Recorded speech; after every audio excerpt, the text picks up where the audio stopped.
다 함께 사도신경으로 신앙을 고백하겠습니다. 나는 전능하신 아버지 하나님, 천지의 창조주를 믿습니다. 나는 그의 유일하신 아들, 우리 주 예수 그리스도를 믿습니다. 그는 성령으로 잉태되어 동정녀 마리아에게서 나시고 본디오 빌라도에게 고난을 받아 십자가에 못 박혀 죽으시고 장사된 지 사흘 만에 죽은 자 가운데서 다시 살아나셨으며 하늘에 오르시어 전능하신 아버지 하나님 우편에 앉아 계시다가 거기로부터 살아있는 자와 죽은 자를 심판하러 오십니다. 나는 성령을 믿으며 거룩한 공교회와 성도의 교제와 죄를 용서받는 것과 몸의 부활과 영생을 믿습니다. 아멘. 다 함께 찬송가 550장 찬양하겠습니다. 550장입니다.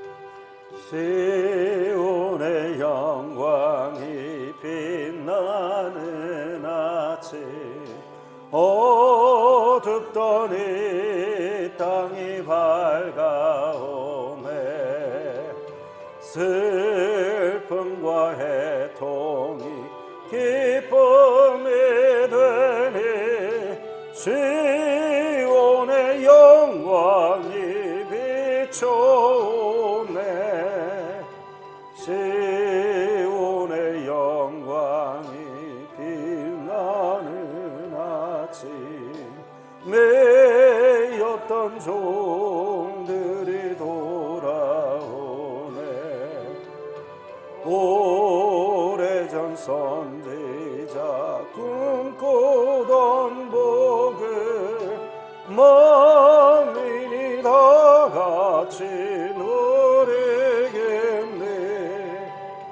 오아라 광야에 화초가 피고 말랐던 시냇물 흘러오네 이 산과 저 산이 마주쳐 울려 주 예수 은총을 찬송하네 땅들아 바다야 많은 섬들아 찬양을 주님께 드리어라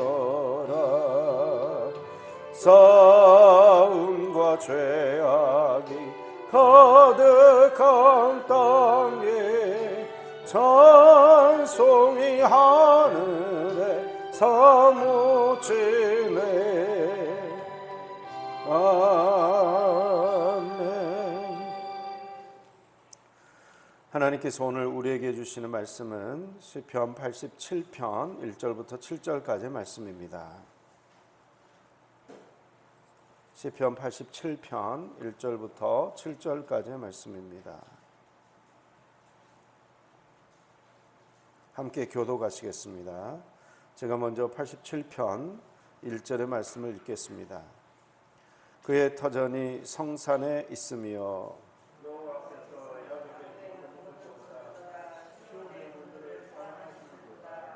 하나님의 성이여 너를 가리켜 영광스럽다 말하는도다.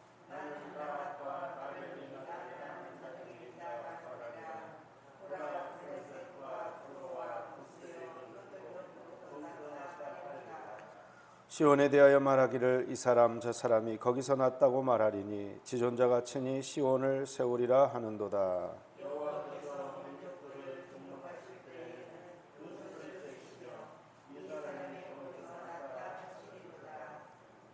함께 읽겠습니다.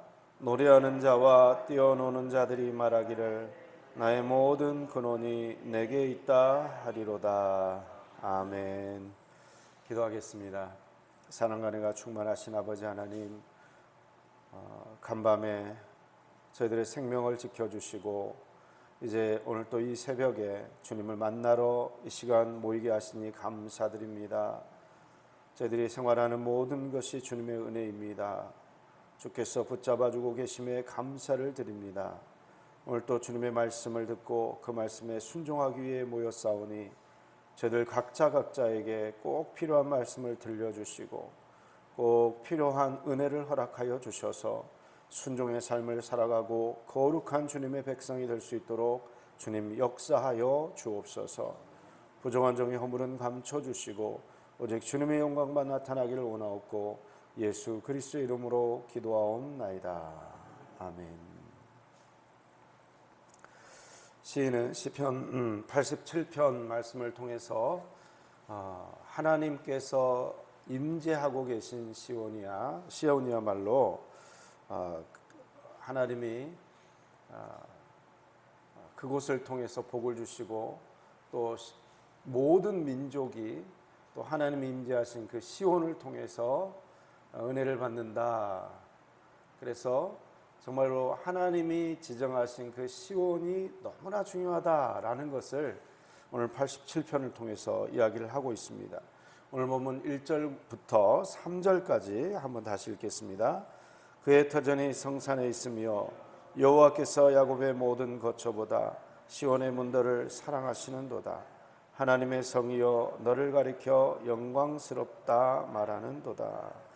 그의 터전이 성산에 있다고 이야기하고 있습니다. 성산은 거룩한 땅이라는 이름을 가지고 있습니다. 무엇이 성산인가? 무엇이 거룩한 땅인가? 하나님이 계시는 시온, 특별히 예루살렘인데요. 야곱의 모든 거처들보다 이스라엘의 수많은 지역들이 있지만 그리고 여러 성들이 있었지만 그 수많은 지역들 중에서도 예루살렘이 특별히 성산이 되고 특별히 거룩한 곳이 되었다는 것입니다. 하나님이 사랑하신다 이야기를 하고 있습니다. 왜 그렇습니까? 예루살렘이 특별해서입니까? 아니요. 예루살렘도 보잘것없는 땅에 불과한 곳입니다. 보잘것없는 곳이에요. 그런데 왜 그곳이 거룩한 땅이 됩니까? 하나님이 임재하시기 때문에 거룩한 땅이 됩니다. 하나님이 그렇게 선택하셨기 때문에 거룩한 땅이 됩니다. 여러분, 잔디하고 잡초의 차이점이 뭔지 아십니까? 왜 잔디는 깎아주고 잡초는 뽑아버립니까? 잔디는 잘 자라라고 비료를 주는데 잡초한테는 죽으라고 농약을 뿌립니까? 왜 그렇습니까? 잔디하고 잡초의 차이가 무엇입니까? 사람한테 선택을 받았느냐, 선택을 받지 못했느냐. 여기 아사달 공원이나 돌숲 공원 딱 가보면 거기에 지금 이제 며칠 전에 이제 싹 깎았어요. 지금 뭐 이제 행사를 앞두고 좀 깎은 것 같은데 깎기 전에는요, 잡초들이 다 이렇게 그 막 우거져 있었어요. 그리고 개망초라고 하잖아요.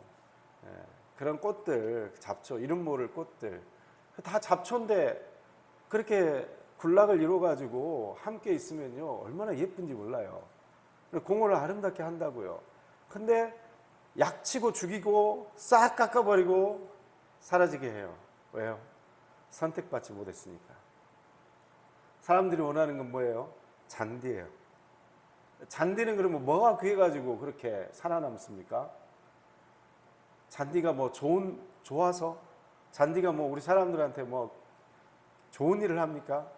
그거 아니에요. 잡초가 하는 일 똑같이 합니다. 산소 만들어주는 거 잡초가 더 많이 할 수도 있습니다. 그러나 잔디는 사람들이 보기에 좋다고 선택한 거죠. 그리고 그 선택을 통해서 돌봄을 받습니다. 돌봄을 받아요. 마찬가지입니다. 왜 예루살렘이 시온, 거룩한 성산이 되었는가? 하나님이 거기 계시기로, 하나님이 거기 임재하시기로 선택하셨기 때문에 거룩한 땅이 되고 거룩한 장소가 되는 것입니다. 하나님께서 우리 함렬제일교회를 선택하시고 이 교회에 임재하겠다 작정하셨기 때문에 교회가 거룩한 곳이고 교회는 아름다운 곳이고 교회는 이 세상 가운데서 마지막 희망입니다. 우리가 볼 때는 어떻습니까? 부정한 부분이 많이 보이죠.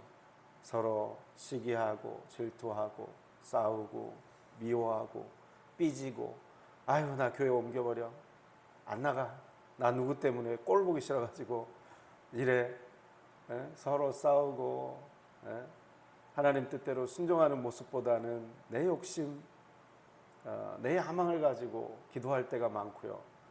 거룩한 하나님의 백성, 정말 사랑이 충만하게 나오는 그런 백성의 모습보다는 미움과 그 욕망 덩어리 그대로, 날 것 그대로, 여전히 공사 중인 모습 그대로 우리는 나갈 때가 많습니다. 그러나 중요한 차이가 있습니다. 똑같이 욕심 덩어리예요. 믿지 않는 사람이나 믿는 사람이나 다 똑같아요. 그런 것 같아요. 별 차이가 없어 보여요. 그리고 오히려 교회 안에 모여있는 사람들이 더 그냥 엉망인 것 같아요. 그런데 여러분, 세상 사람들, 믿지 않는 사람들과 교회 성도들이 차이가 있습니다. 그것은 무엇입니까? 하나님이 나는 너를 사랑한다, 내가 너를 끝까지 붙잡아 주겠다, 내가 너를 끝까지 사랑하겠다. 마치 예수님께서요, 그 정말 믿음도 연약하고 볼품없는 그 제자들 3년 동안 붙잡아 가지고 제자 훈련을 엄청 시켰지 않습니까? 수많은 기적을 다 보여줬고, 죽은 자도 살아나는 기적들을 제자들이 봤어요. 그리고 나서 예수님께서 뭐라고 하십니까? 이제 모든 사람들의 죄를 용서하기 위해서 내가 십자가를 져야 된다, 이렇게 말했을 때 제자들이 그냥 다 하나같이 베드로를 꼬드겨가지고 야야야야, 그런 일이 있으면 안 되잖아, 빨리 뭐라고 해. 베드로가 예수님한테 그냥 삿대질을 하면서, 아니 도대체 그런 헛소리를 하면 어떻게 되냐고, 제정신이야 지금. 우리가 너 따라다닌 게 지금 3년이고 가족 다 버리고 지금 이렇게 따라다니고, 어떻게든 한 자리라도 해보려고 하는데 지금 죽는다니 말이 되냐 하고 꾸짖었다 그랬어요. 베드로가 그랬어요. 예수 그리스도를 완전히 꾸짖었어요. 혼냈어요. 그랬더니 예수님 뭐라고 말씀하십니까? 사탄아, 내 뒤로 물러가라. 너는 사람의 일을 생각하는 자다, 하나님의 일을 생각하지 않는 자다. 여러분, 제자들의 모습이 그렇게 형편없었습니다. 길 가는 도중에 야고보와 요한, 이 두 형제 때문에요, 다른 제자들의 심기가 얼마나 불편해지는지 몰라요. 자기 엄마를 데리고 와가지고 치맛바람을 일으켜서 우리 두 아들을 주님께서 예루살렘에 입성하시면 하나는 여기정에, 하나는 우의정 좌의정이죠. 우의정 좌의정에 이렇게 해라. 그래가지고 제자들이 얼마나 화가 났습니까? 그게 제자들의 모습이에요. 예수님은 죽겠다고 안내를 하고, 야 내가 죽음 이후에도 또 부활할 거니까 걱정하지 마라, 내가 너희를 위해서 거처를 지금 예비하러 가니까 염려하지 마라, 계속 이렇게 말하고 있는데 그냥 서로 싸우고 더 한 자리 차지하려고 하고, 그 모습이 제자들의 모습이었어요. 도저히 희망은 안 보입니다. 예수님 제자 훈련 실패하신 것 같습니다. 와, 이런 정말 오합지졸 가지고 무슨 일을 할 수 있을까 싶었습니다. 그런데요, 놀랍게도 예수님은 십자가의 죽음을 앞두고 요한복음에 보면 이런 표현이 나와요. 끝까지 사랑하시니라. 끝까지 사랑하신다. 여러분, 우리가 교회 나와서 은혜 받고 지금 이 자리 가운데 나와 있고 신앙생활 하는 거, 아이고 내가 남들보다 좀 열심히 있어, 아유 내가 그래도 남들보다 잘하는 구석이 있지, 여러분 이렇게 생각되십니까? 아니에요. 그 환경을 누가 만들어주고 계십니까? 하나님께서 만들고 계십니다. 하나님께서 여러분 한 사람 한 사람을 끝까지 포기하지 않고, 여러분 같은 사람들이 어디 있겠어요? 세상 사람들이 그렇게 한 건 이해가 되잖아요. 안 믿으니까, 하나님의 사랑을 경험을 못했으니까. 그런데 우리 모습을 보세요. 하나님의 사랑도 경험했어요. 그 큰 은혜를 깨달았어요. 그런데 이 모양이잖아요. 우리 같은 사람이 어디 있어요? 우리 같이 부족한 사람이 어디 있습니까? 그럼에도 불구하고 하나님은 어때요? 끝까지 사랑하시니라. 내가 너와 함께 하겠다. 너는 거룩한 땅이다. 이렇게 이야기를 해주고 계신 것입니다. 에스겔서를 보면요, 이미 성전이 무너지고 없어요. 그런데 하나님께서 에스겔을 통해서 성전의 환상을 보여주시는데, 그 성전을 보여주시면서 성전에서 이렇게 물이 흘러나오는 모습을 보게 하셔요. 성전 문지방에서 물이 흘러나오는데요, 그냥 아주 그냥 자세히 들여다봐야 보일 정도로 아주 희미한 그냥 물이 한 줄기가 있습니다. 예.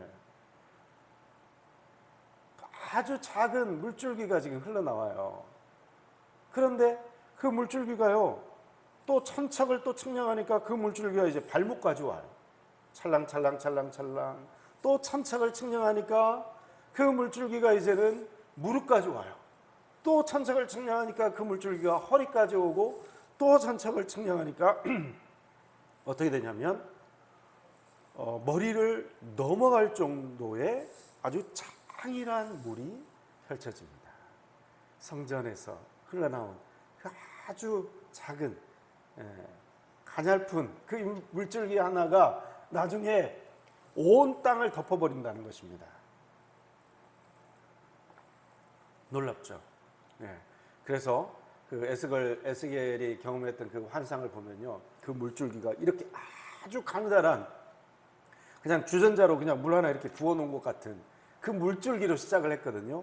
그런데 놀랍게도 그 물줄기가 온 세상을 덮어버리고, 그리고 죽어있는 바다라고 불리우는 사해, 그 사해에 들어가 가지고요, 거기는 생명체가 살 수 없는 바다거든요. 염해, 소금 염자를 씁니다. 소금 때문에 죽어있는 것, 계속 증발만 일어나고, 새로운 물은 들어오는데 증발만 일어나고 흘러가지 않아가지고 막혀있는 그런 호수잖아요. 그래서 그게 사해인데, 그 사해에 그 창이란 물이 들어와가지고요, 물고기가 살고 과일나무가 열리고 풍성한 역사들이 일어납니다. 그 시작이 어땠다고요? 컵으로 혹은 주전자로 그냥 물을 쫄쫄쫄쫄쫄 붓고 있는 것 같은 그런 물줄기였어요. 그런 보잘것없는 물줄기였어요. 그런데 사해를 살려버렸어요. 풍성한 열매가 맺게 합니다. 수많은 사람들이 그곳에서 물고기를 잡고 생명을 얻고 즐거움을 누리고 행복을 누리게 되었다는 것입니다. 여러분, 우리 교회의 모습을 보면 너무나 연약한 모습이 많이 보입니다. 그러나 하나님이 나는 너와 함께 하겠다. 하나님께서 나는 함렬제일교회와 함께 하는 하나님이다. 비록 쫄쫄쫄쫄쫄쫄쫄 흐르는 그런 생명의 근원, 샘물 근원이 그렇게 보잘것없게 보일지라도 그 물이 흘러가서 이 함여름을 변화시키고 전라북도를 변화시키고 우리나라를 변화시키고 이 세상에 선한 영향력을 끼치는 그러한 샘의 근원이 될 수 있다는 것입니다. 왜요? 하나님이 함께 하신다고 하시니까. 하나님이 함께 하시면 그 놀라운 일들이 일어나는 것입니다. 4절부터 이제 6절까지 모든 민족들이 바로 이 시온을 통해서 은혜를 받는 것을 또 이야기하고 있습니다. 함께 읽겠습니다. 우리 4절부터 6절입니다. 나는 라합과 바벨론이 나를 아는 자 중에 있다 말하리라.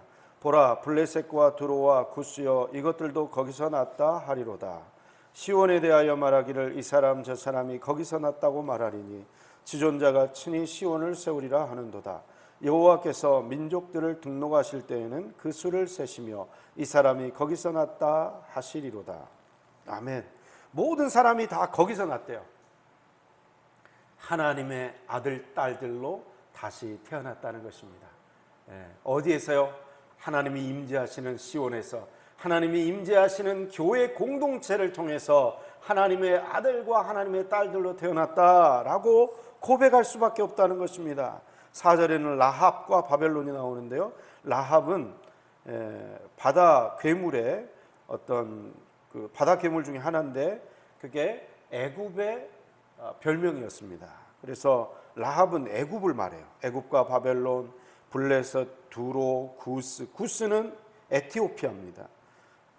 그 주변에 있는 모든 중동 나라들 지금 다 하나하나 지금 다 언급을 하고 있는 거예요. 이스라엘을 포함해서 이 모든 중동 지역에 있는 사람들까지도 시온에서 났다. 나는 하나님의 은혜를 받은 자다. 나는 하나님의 택함을 받은 자다. 내 인생은 하나님으로 말미암아 변화되었다. 나는 하나님을 만나기 이전의 삶과 이후의 삶이 확실히 달라진 삶이다. 이렇게 증거하고 간증한다는 것입니다. 전도가 다른 게 없어요. 전도가 다른 게 없습니다. 나는 그러니까 모태 신앙들은 이제 어릴 때부터 이렇게 쭉 신앙생활을 해왔기 때문에 하나님을 만난 어떤 구체적인 경험이 없을 수도 있습니다. 그러나 다 본인이 간증할 수 있어요. 그게 뭡니까? 내가 하나님의 은혜를 경험하기 이전에는 이런 삶이었는데 내가 어쩌어쩌 해가지고 하나님을 만나고 하나님의 임재를 경험하고 하나님의 사랑을 체험하고 난 이후의 삶은 내 삶은 이렇다. 이게 전도예요. 예. 자기의 삶으로 전하는 간증, 예. 간단하게 증거하는 그 삶의 이야기, 그 삶의 이야기가 사람들을 교회로 이끄는 것입니다. 여러분 아직 이러한 간증이 없다면 여러분 기도하시기 바랍니다. 그리고 여러분이 미처 깨닫지 못하고 있을 뿐이지 여러분 각자를 향하신 이 놀라운 스토리가 이미 있어요. 사실은 여러분들 이미 다 가지고 있어요. 내가 예수님을 언제 만났더라? 그렇지, 중학교 3학년 때 그 수련회 장소에서 나를 찾아와 주시고 나를 만났지. 그 이전엔 내가 정말 자신감도 없고 열등감이 많은 아이였는데 그 만남 이후로 나도 이 세상에 우연히 태어난 존재가 아니라 하나님이 사랑하셔서 특별한 목적을 가지고 나를 이 세상에 태어나게 하셨구나. 이걸 깨달았단 말이죠. 예. 교통사고가 났어요. 근데 구사일생으로 살아났어요. 이것도 은혜죠. 그죠? 그러나 매일매일 교통사고 나지 않는 일상의 삶이 더 큰 은혜요 간증이죠. 예. 하루하루 살고 있는 것, 이 삶 속에 하나님의 임재를 누리고 또 하나님 없이는 아무것도 안 됩니다. 하나님이 선택하셨기에 우리는 하나님이 임재하시는 거룩한 성전이 되는 줄 믿습니다. 그리고 우리가 모여있는 바로 이곳이 하나님이 임재하시는 거룩한 성산이 되는 줄 믿습니다. 그래서 우리 한 사람 한 사람을 통해서요, 세계 열방, 아직도 복음을 듣지 모르는 모든 주변 사람들이 다 나는 함렬제일교회를 통해서 은혜 받았다. 나는 하나님의 은혜를 경험한 자다. 이런 말을 하게 될 줄 믿습니다. 그러한 꿈과 비전이 우리 함렬제일교회에 있고 또 우리 한 사람 한 사람에게 이 비전과 꿈이 있는 줄 믿습니다. 7절 말씀 우리 함께 읽겠습니다. 노래하는 자와 뛰어노는 자들이 말하기를 나의 모든 근원이 내게 있다 하리로다. 아멘. 은혜의 근원, 문제 해결의 근원, 나를 살리는 생명의 근원 어디에 있습니까? 하나님께 있습니다. 아멘. 그리고 또한 하나님이 임재하시는 바로 이곳에 있습니다. 우리가 오늘 새벽에도 간절하게 기도하며 또 나아갈 때에 하나님께서 충만한 생명으로 우리의 슬픔을 변하여 기쁨이 되게 하시고 우리의 눈물을 변하여 웃음이 되게 하시는 그 놀라운 하나님의 역사가 일어나게 될 줄 믿습니다. 기도하겠습니다. 사랑과 은혜가 충만하신 아버지 하나님, 저희 한 사람 한 사람을 택하여 하나님의 은혜를 경험케 하신 것 감사드립니다. 잡초에 불과한 인생들이었는데 하나님께서 저희들을 선택하시고 잔디로 바꿔주심을 감사드립니다. 저희들이 잘나서가 아니라 하나님이 선택하셔서 저희처럼 못나고 저희처럼 부족한 인생들이 어디 있겠습니까? 하나님의 은혜를 경험하고도 이 모양으로밖에 살 수 없는 저희들이지만 주께서 그 긍휼의 손을 놓지 않으시고 끝까지 사랑하겠다, 내가 너를 위하여 거처를 예비하였다 말씀하여 주시니 감사를 드립니다. 부족한 사도들을 통해서 하나님 나라가 확장되었던 것처럼 부족한 저희들을 통해서도 이 함렬 땅의 복음이 증거되게 하시고 이 나라의 복음이 증거되게 하시고 온 세상이 하나님 나라로 변화될 수 있도록 저희 한 사람 한 사람을 사용하여 주옵소서. 이 모든 말씀을 예수 그리스도의 이름으로 기도하오며, 지금은 우리를 제 가운데서 구원하신 주 예수 그리스도의 은혜와 아버지 하나님의 극진하신 사랑하심과 성령님의 인도하심과 위로하심과 교통하심의 역사가 오직 하나님의 선택을 받은 자로, 비록 작은 물줄기와 같은 그 샘의 근원이지만 그 샘물의 근원이 온 세상을 행복하게 하고 기쁘게 하고 살리는 놀라운 역사가 있음을 믿고, 샘의 근원 되신 하나님을 의지하여 오늘 하루도 살고 또한 복음을 증거하는 삶을 살기를 다짐하는 귀한 성도님들 한 분 한 분 위에, 가정과 일터와 사업장과 자녀들의 앞날 위에, 우리 함열 제일교회와 이 나라 이 민족과 전쟁 가운데 있는 우크라이나 땅 가운데 지금부터 영원토록 함께하옵시기를 간절히 축원하옵나이다.